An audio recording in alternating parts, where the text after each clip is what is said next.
నమస్కారం మిత్రులారా, మీరు చూస్తున్నది న్యూస్ మంత్ర. ఈరోజు మనం మహాభారతంలోని మరో ముఖ్యమైన పాండవ వీరుడు అర్జునుడి గురించి మాట్లాడబోతున్నాం. అర్జునుడు ఎవరో, అతని దుర్విద్య, ధైర్యము మరియు కథలు తెలుసుకుందాం. అర్జునుడి పరిచయం. అర్జునుడు పాండవులలో మూడవ కుమారుడు. అతని తల్లి కుంతి మరియు తండ్రి పాండురాజు.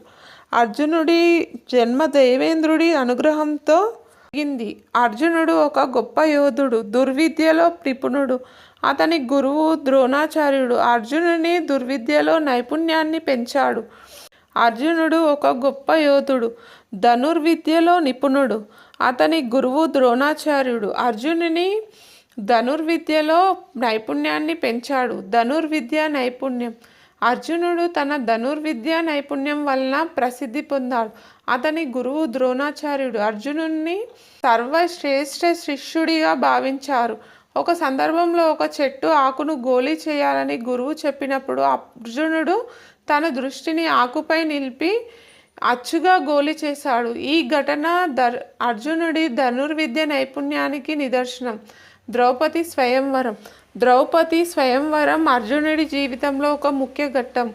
అనేక రాజులు, యువరాజులు ఈ స్వయంవరంలో పాల్గొన్నారు. కానీ అర్జునుడు మాత్రం లక్ష్యాన్ని సాధించి ద్రౌపదిని వివాహం చేసుకున్నాడు. ఈ సంఘటన అర్జునుడి ధైర్యాన్ని మరియు లక్ష్య సాధన శక్తిని చూపిస్తుంది.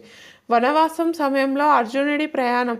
వనవాసంలో అర్జునుడు ఎన్నో సాహసాలు చేశారు. అతను ఇంద్రలోకానికి వెళ్ళి పశుపత్రాస్త్రాన్ని పొందాడు. అర్జునుడు మహాదేవుని ప్రార్థనలు చేసి శక్తివంతమైన అస్త్రాన్ని పొందాడు. ఇది అతని యుద్ధ నైపుణ్యాన్ని మరింత పెంచింది. కురుక్షేత్ర యుద్ధంలో అర్జునుడు కీలక పాత్ర పోషించాడు.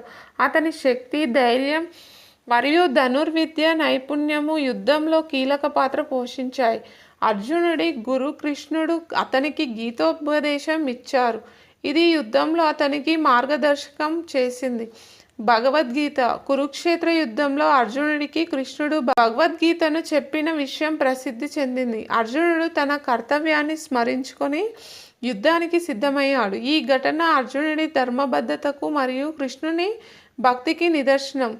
సమాప్తి. మిత్రులారా, అర్జునుడు మహాభారతంలో ఒక శక్తివంతుడు, ధనుర్విద్య మాస్టర్ మరియు ధర్మబద్ధతకు ప్రతీక. అతని కథలు మనకు ఎన్నో ప్రేరణలు ఇస్తాయి. అర్జునుడు ఎలా తన కుటుంబం కోసం పోరాడాడో, ఎలా తన ధర్మం కోసం నిలబడ్డాడో మనం తెలుసుకున్నాం. ఇప్పుడు మీ అభిప్రాయాలు నాకు తెలపండి. మీరు అర్జునుడి గురించి మరింత తెలుసుకోవాలంటే కామెంట్స్లో రాయండి.